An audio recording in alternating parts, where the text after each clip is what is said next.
Hello, Chenoweth students and families. Again, my name's Miss Mairéad, and I'm one of the ELD teachers at Chenoweth Elementary. So today, we are going to do a read aloud of the true story of the three little pigs as told to John Scieska, illustrated by Lane Smith. Now, before we start reading, I want to talk about a fairy tale, because that's what this is. Do you know what a fairy tale is, or un cuentos de hadas? That's right. Fairy tales are usually made up stories. They've been told from one person to the next. You might have heard a story told differently and written differently, and you might have seen different pictures with them. Stories like the Three Little Pigs. You're right. Often there are talking animals. Often there's talking animals.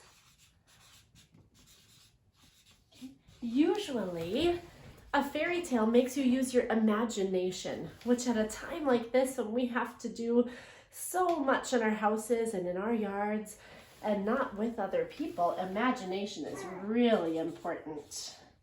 Imagination. And often there is some kind of moral. Can you say that word with me? Good, moral. Moral.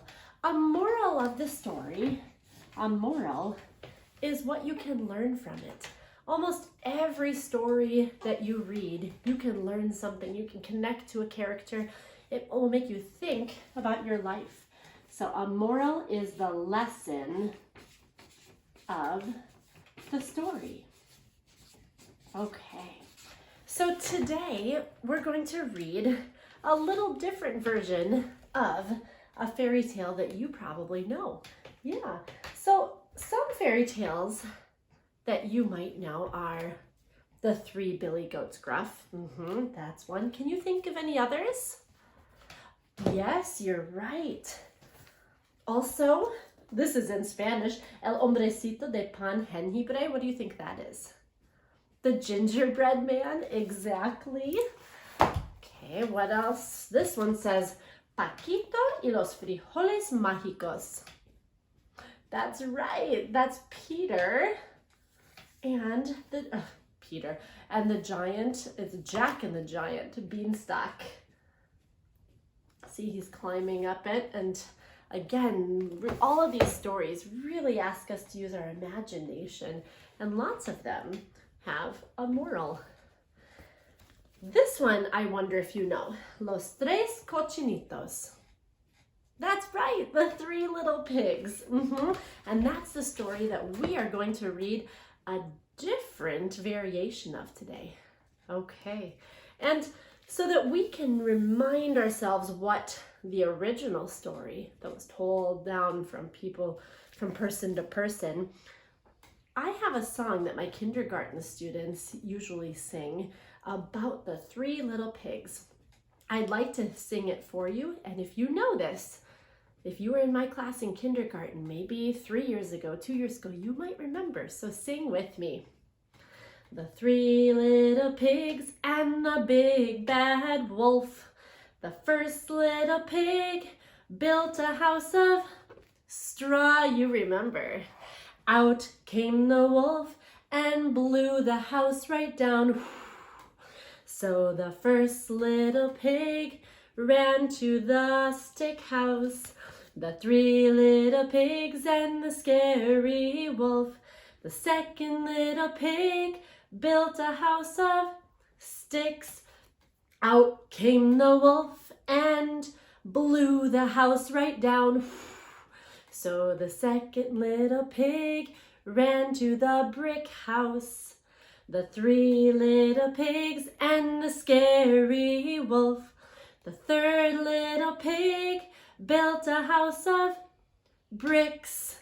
Out came the wolf and tried to blow it down. But the brick house was strong, so the wolf ran away.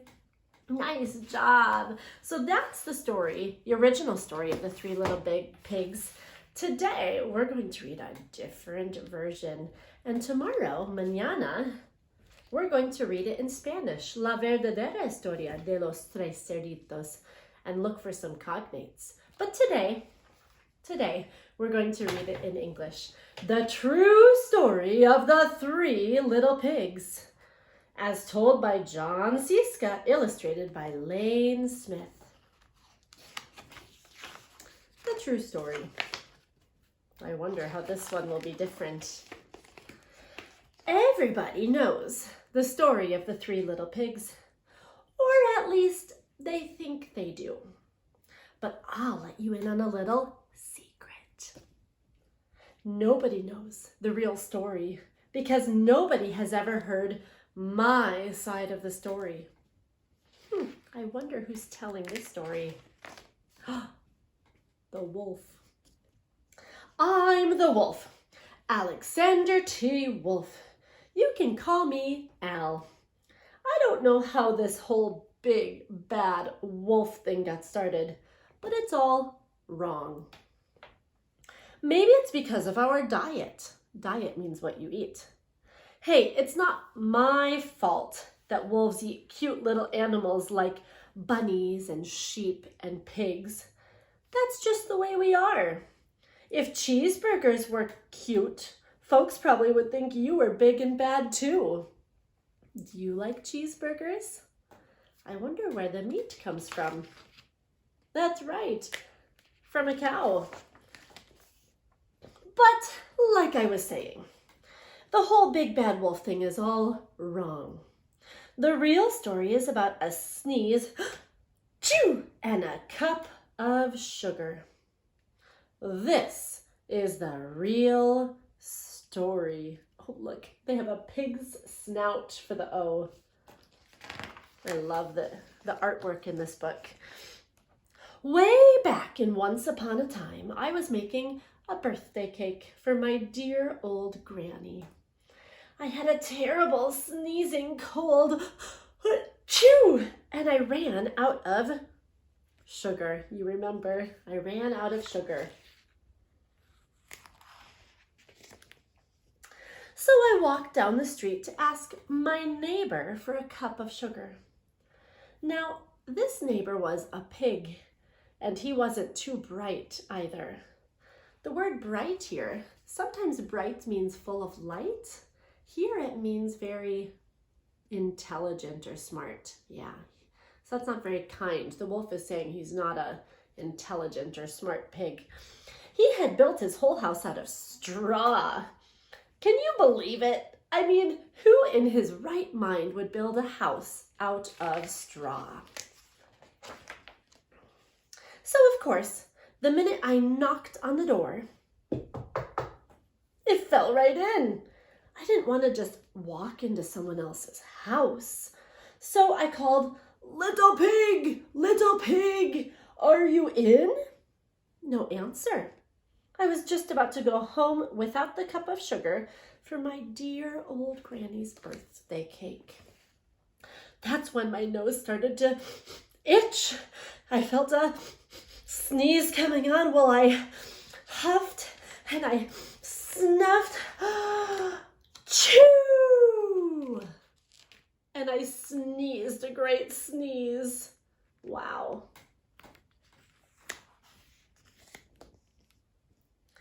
And you know what? The whole darn straw house fell down, and right in the middle of the pile of straw was the first little pig, dead as a doornail. He had been home the whole time. Well, it seemed a shame to just leave him there. A perfectly good ham dinner lying there in the straw, so I ate it up. Think of it as a big cheeseburger just lying there. A ham dinner. Where does ham come from? You're right, it comes from pigs. I was feeling a little better, but I still didn't have my cup of sugar. So I went to the next neighbor's house. This neighbor was the first little pig's brother. What is this house built of? That's right, it's built of sticks. He was a little smarter, but not much. He had built his house of sticks. I rang the doorbell, ding dong, on the stick house. Nobody answered. I called, "Mr. Pig, Mr. Pig, are you in?" He yelled back, "Go away, Wolf! You can't come in! I'm shaving the hairs on my chin. That sounds like the story I know of the Three Little Pigs. I had just grabbed the doorknob when I felt another sneeze coming on. I huffed and I snuffed and I tried to cover my mouth, but we cover with our elbows, don't we? But I sneezed. Choo! A great sneeze. And you're not going to believe it, but this guy's house fell down just like his brother's. When the dust cleared, there was the second little pig, dead as a doornail. Wolf's honor. What's he going to do? I think so too. Now, you know food will spoil if you just leave it out in the open. So I did the only thing there was to do. I had dinner again. Think of it as a second helping. I was getting awfully full, but my cold was feeling a little better. And I still didn't have that cup of sugar for my dear old granny's birthday cake. So I went to the next house. This guy was the first and second little pig's brother. He must have been the brains of the family. He had built his house out of bricks. You're right. I knocked on the brick house. No answer. I called, "Mr. Pig, Mr. Pig, are you in?" And do you know what that rude little porker answered? "Get out of here, Wolf, and don't bother me again." That was kind of rude. Talk about impolite. That means not polite. He probably had a whole sack full of sugar, and he wouldn't give me even one little cup for my dear sweet old granny's birthday cake. What a pig! I was just about to go home and maybe make a nice birthday cake, a card instead of a cake, when I felt my cold coming on. I huffed and I snuffed and I sneezed once again. And then the third little pig yelled, "And your old granny can sit on a pin." That's a very strange insult. Now, I'm usually a pretty calm fellow, but when somebody talks about my granny like that, I go a little crazy. When the cops drove up, of course, I was trying to break down this pig's door, and the whole time I was huffing and puffing and sneezing and making a real scene.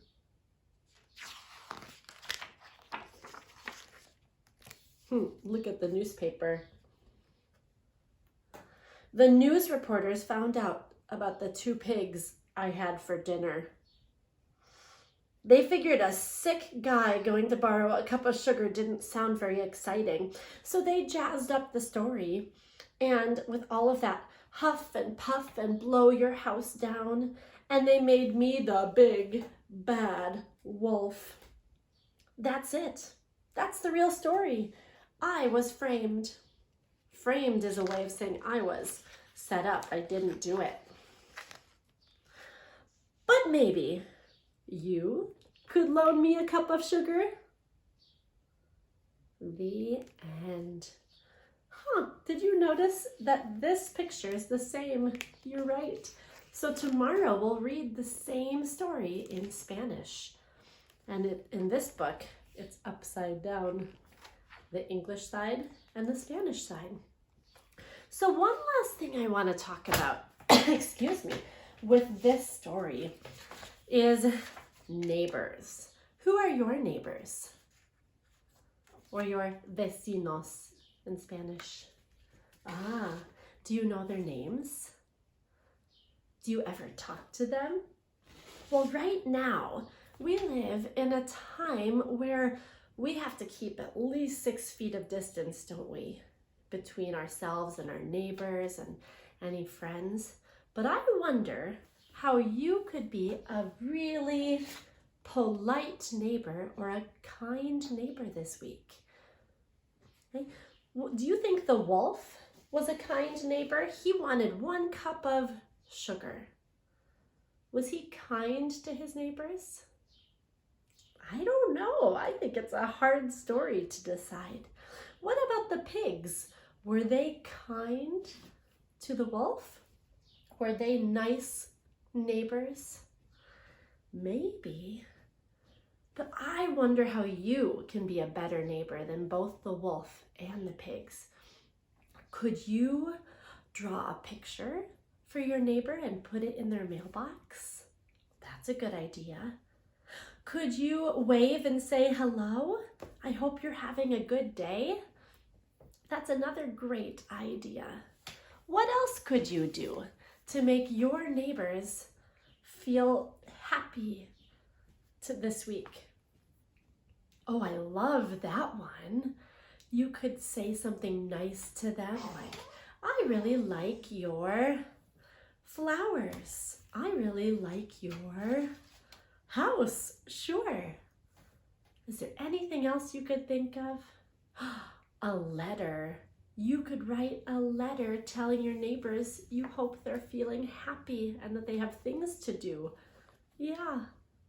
You could even write a story. I love it. If you wrote a story, maybe a fairy tale, what animals would be talking in your story? Oh, what would the moral of your story be, or the lesson? Oh, I hope some of you write a story and share it with me or with your neighbors. All right, I'll see you tomorrow to read the same story in Spanish, in Espanol. Bye for now.